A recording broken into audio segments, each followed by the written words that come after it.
thematically what the game is about, is fear, and as Batman instills fear in his enemies, he can beat them.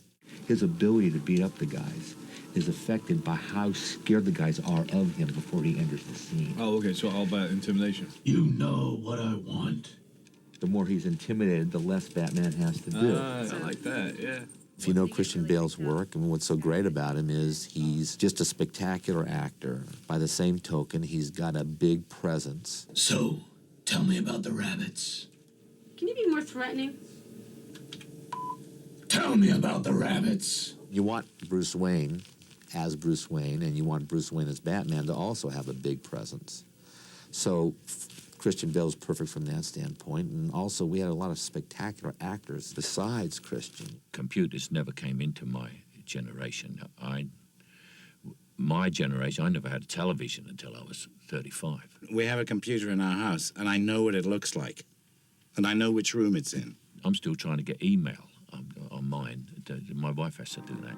Well, I'm a big gamer, so it was a huge bonus of being involved in this. It's great because they actually take a while to kill, you know? The game looks fantastic. It looks awesome. It's very stark and very strong and very steely. The colors and the textures, the sort of atmosphere of the city was definitely there, and also Arkham, where most of my stuff takes place in the movie. It looks suitably terrifying. It was remarkably like the film. Looks like you could spend a lot of time playing around with that one. Now, who is that masked man? I wanted to thank him. Unlike the rest of them, it's not a superhero. Batman's a regular person who just happens to have skills. I was nearly killed by some maniac in black pajamas. I've never done a voiceover for a game before, but it's remarkably simple because I've already rehearsed this part for 2.5 months on Batman. I've played the guy for so long, and you get the voice back immediately. If I may, sir, that sounds remarkably like a gas leak. A lot of the lines that we were doing today were lines from the movie, so you remember them. He's here. The Batman. The great thing is you don't have to lip sync to them. They lip sync to you, so that's the good bit. I want my boat here, now. Get me the hell away from this disaster. If you're doing it in a film, you're matching it to your own lip movements. Please! Somebody! In a game, it's like inventing it for the first time. Rachel can nail Falcone when I deliver him. I play Rachel Doss, and I'm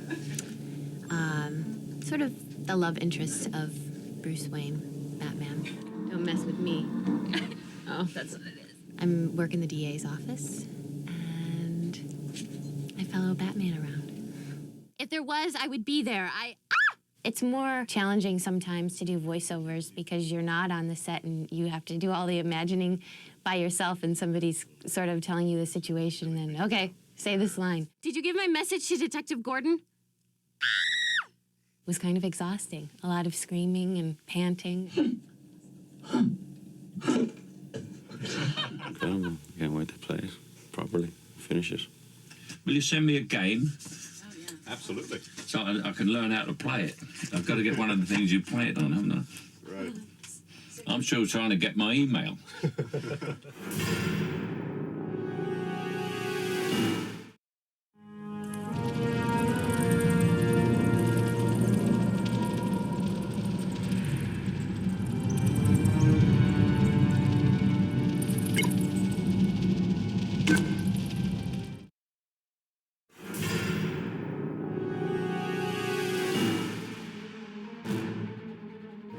The role of DC in a project like this is to connect the video game team with their creative imagination, with the movie team, and with the rich history of the character. My interaction with the game designers has been a great collaboration. We've spent many hours with them coming to visit us to talk about what the film is and what the game will be. I think one of the key things that we were able to supply the game creators was access to every department head. Hello, how are you? Good to see you. You too. The game designers spent a long time on set with Wally Pfister, our DP, and with Nathan Crowley, our production designer. They were able to see the designs, they were able to see the progress to production.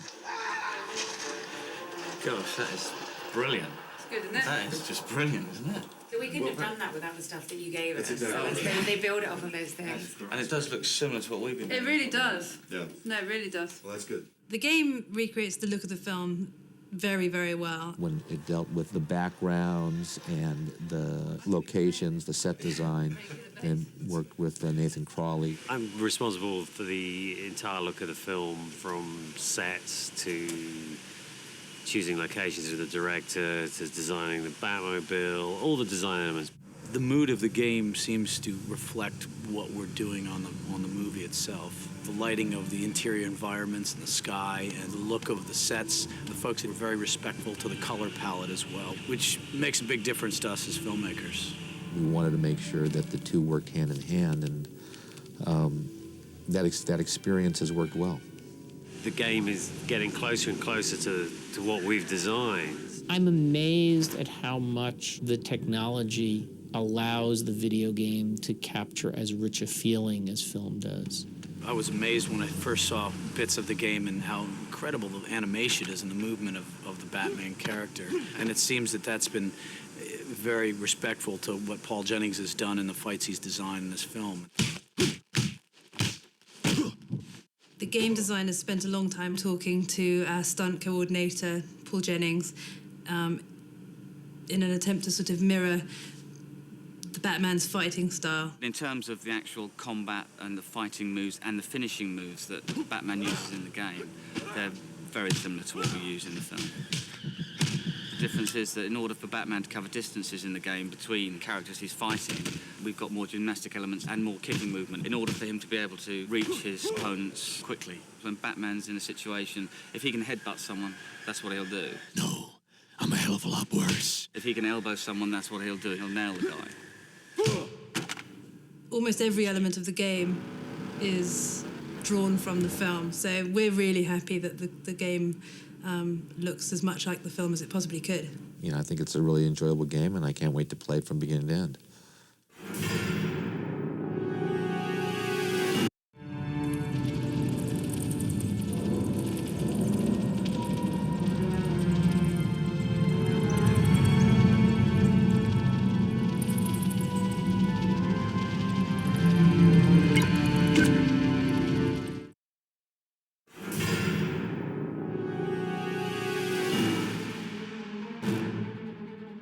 This is the Batman that fans have been wanting, which is what's so cool about it. Chris Nolan has just done an incredible job of creating that dark version of the character and making the true vision of Batman that players have, and that fans have come to expect. This is a return to Batman's roots, and that's really why it's so exciting, just to be able to turn his vision of Batman into a game. In the film, Batman always is using fear as a weapon against his enemies. He scares them, and when he scares them, he weakens them, and that's when he goes in for the takedown. If you could somehow find a way to integrate fear as a weapon into a video game, it would be an incredibly cool gameplay mechanic. There's a reason that no one's ever tried this before, and it's because it's incredibly complex, and the animation and art demands are huge. Holy crap, what the hell was that? If you scare someone, it's all about the reaction shot. It's all about seeing them get scared. So the animation team did just an incredible job of building out some great facial animation and real character reaction shots when guys get scared. My name's Rob Letts, and I'm the executive producer on Batman Begins at Electronic Arts. It's my job on the project to really coordinate all of the different teams to make sure everybody's coming together. Each day is completely different. One day I could be sitting in with the lead producer and the team and working on some animations. And then the next day I could be working with our partners at Warner Brothers to make sure that we're getting all of the elements from the filmmakers, movie clips, voiceovers from the major principal talent from the movie, and any kind of special effects sequences that we see, and we can kind of tie in with the game. One of the things that he does in the film is he uses this gadget called the high-frequency transponder, which is basically a sonic device which he then attaches to an enemy, which calls the bats onto that enemy. So in the games, you're able to do this as well. When the enemy gets the bats stuck on him, he completely freaks out. His level of fear goes through the roof, and then he's basically extremely weakened at that point. When we look at gadgets for a video game, we really try and come up with gadgets that can be used system-wide and not just gadgets that are going to be one-off. We look for stuff that we can really build out throughout the whole game. I've put a data tap on the system. Like a machine hack tool that Batman can use to hack into machinery and then use that machinery for his advantage. The security cameras could come in handy.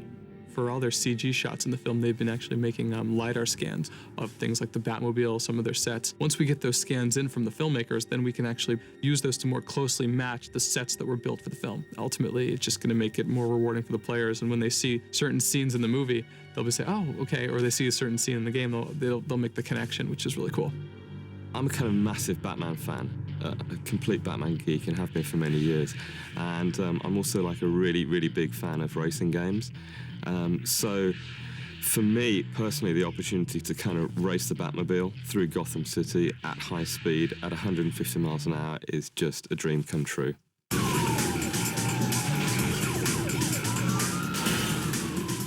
As the filmmakers were shooting the film, the car really began to take on a life of its own, and we realized pretty early on that we had to make the Batmobile a key component of the game.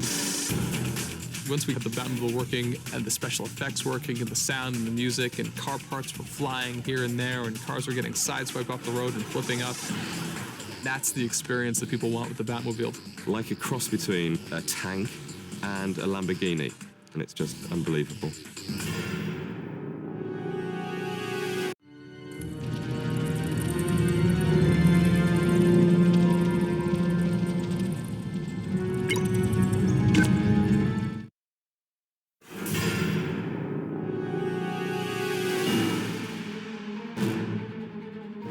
I came to realize that I had been put in charge not of a fictional character, but of postmodern folklore.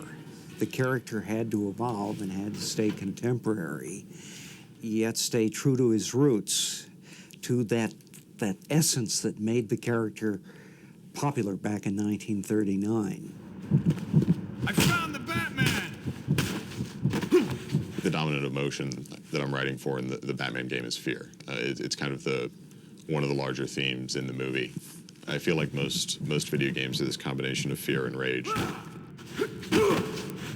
And what we're sort of doing with Batman is he's actually the one who's frightening all of the other characters in the game.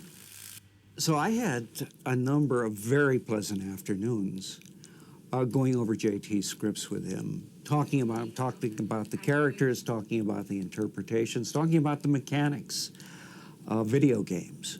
The game script is an expansion on the film script in a lot of ways of basically trying to turn plot points that were originally carried by dialogue into action. But the major beats of the movie are the same as the major beats of the game. I've been away from video games for a decade. It's a long way from Super Mario. It's like looking at a movie. Arkham Asylum, for example. I don't think we ever quite managed to get it that right in the comic books. My favorite part of working on the game was probably directing the voice actors, because we got so much of the cast from the movie. So I mean, just working with like Michael Caine and Christian Bale and Katie Holmes and all of these people, they would come into the session, and I felt like professional and fine, and like we could like start the session. You're the one. So this is after you taser the killer. Basically, the killer turns around to fight Batman, and you pull out the taser and shock him from behind. Mm. And then by like the end of it, I just that's awesome. And then the last thing, it's like completely became a geek through the course of the sessions. No, please. Don't let him hurt me. Michael Caine has such a distinctive approach to Alfred that I think is probably one of the stronger and more believable Alfreds. Like the things that he found in the Alfred character, I was really amazed with. He does think he's quite comical, so he laughs at his own little funny bits. Oh, yeah? Like there'll be no one left conscious for the past phase. Great. What he sort of brought to the dialogue, little tweaks here and there, and talking about what his character would actually do was kind of amazing. Let me do it another way, huh? Let me see if this works. This is a very funny script that was written by an American. An American's idea of why an Englishman speaks is there's a line, make haste, which is very Shakespearean. But the butler would have just said, hurry up, sir. That's it. Writing for Christian Bale was good. I mean, he's obviously a great actor. And yet Batman's not the most eloquent guy, so a lot of it is in terms of like what his performance brings to what little he says. You know who I am. The Batman. Please, don't eat my soul. That's a new one. Knowing that there was somebody of his caliber who could actually do that, you know, lets me put a lot more trust into the performance.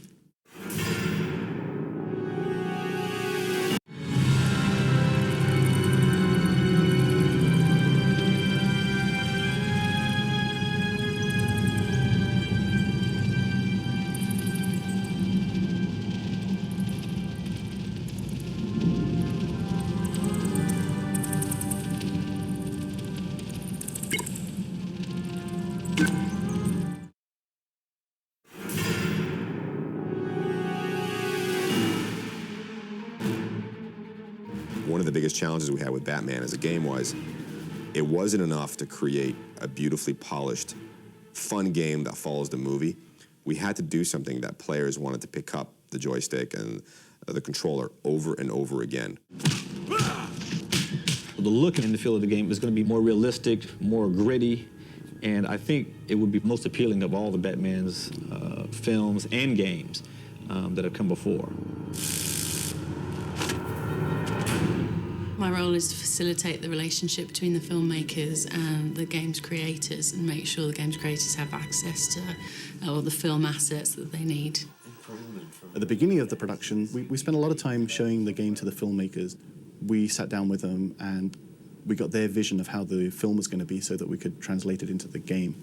And throughout production, we've shown them the game as it's been created. The biggest contribution that they provide for us that's the most valuable is getting their take on the direction that they're going with the film. Because we want to make sure that we establish consistency, and we want to make sure that Batman Begins game continues to further that experience. We couldn't have made the game the way that we have without their help, because they just gave us total access to the sets, to every aspect of the production that we could ever imagine. The producers, Emma Thomas and Chuck Robin, fantastic in helping us. I mean, those guys were literally helping us treat this game like a mini movie. We've just received the blueprints from the sets, the costume designs, the weapon designs, test footage of the Batmobile being driven before it even had a body on it. Amazing stuff, really. This film has really distinct feel, probably different from any Batman movie that there's been before, and I think it was essential to recreate that in the game, and I think that's really happened here. We want any notions players have had of the past Batman, good or bad, want to sort of put them to the side, start from scratch, and here you are. The new Batman is in your hands. Batman Begins is all about how Batman became Batman. And I think the audiences for both the Batman Begins game as well as the movie are going to have a different connection, more of a more real connection with the characters that are in the film, both good and bad. Product, we wanted to really capture the essence and the personality of Batman himself.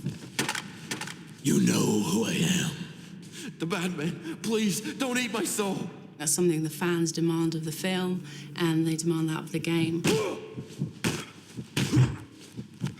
Batman lives in Gotham City. Gotham City is a dark city. It's a city that, although has a lot of hope, has a lot of crime in it. So the look and feel of Batman's Gotham is this crime-ridden city that needs to be cleaned up, that needs to have an Avenger. The Gotham in the film is very decaying, which is why Bruce Wayne wants to come back from his Playboy antics and save Gotham. It's really disgusting and full of trash and garbage at the bottom, and then as you work your way up higher and higher, it gets more elegant and nicer because the rich people live up at the top and the poor people live at the bottom. It's kind of a metaphor. The game is pretty vertical. Most games you run around in the horizontal plane, but the game you really are encouraged to go up to a high point and take an observation from above and then sort of survey your surroundings and then act on it. So the game's all about intimidation and fear. So you'll go up to a high point and maybe fire a batarang down at an enemy and scare the hell out of them. So they don't know what's going on, and then you'll jump in and fight them. Batman! He's here! But Batman is the ultimate game character because he's a superhero, but he's not omnipotent. So, you've got to play him. You've got to be good. He's got gadgets. He's got a car. He's got acrobatics. He's got martial arts, but he's still human. So he rides that fine line where it's a lot of fun to play because at any given time, you can run into a foe or an obstacle greater than you. Yet, if you're really good at what you do, you'll overcome it.